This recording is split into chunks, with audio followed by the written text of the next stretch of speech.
Patch taste किंवा patch testing काय असतं, कधी ऐकलंय तुम्ही? आज जरा माहिती करून घेऊयात की पॅच टेस्ट नेमकी काय असते आणि ती करणं का जरुरी आहे. कधी कधी असं होतं की उत्तम दर्जाचे कॉस्मेटिक्स तुम्ही तेवढ्याच महाग दराने विकत आणलेले असतात आणि घरी येऊन ते लावल्यानंतर पुरळ येतं किंवा लालसर चट्टा उमटतो. काही वेळेला खाज येते किंवा दाह देखील होतो.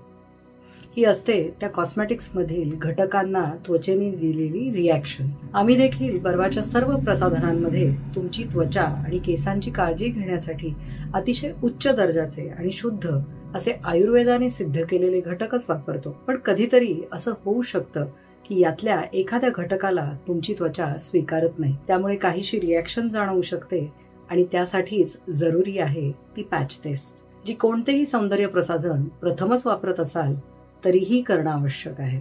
कशी कराल ही पॅच टेस्ट? अगदी थोडंसं प्रॉडक्ट घेऊन, मग ते ऑइल असेल किंवा क्रीम, स्वतःच्या दंडाच्या आतल्या बाजूला किंवा कानाच्या पाळीच्या मागच्या बाजूला लावून पहा. आता 24 तास थांबा आणि त्वचेवर काय परिणाम होतो ते पहा. तो भाग लालसर होणं किंवा खाज किंवा दाह यापैकी काहीच होत नसेल तर ते प्रॉडक्ट म्हणजे ते प्रसाधन तुम्हाला वापरण्यासाठी योग्य आहे, सुरक्षित आहे असं समजा.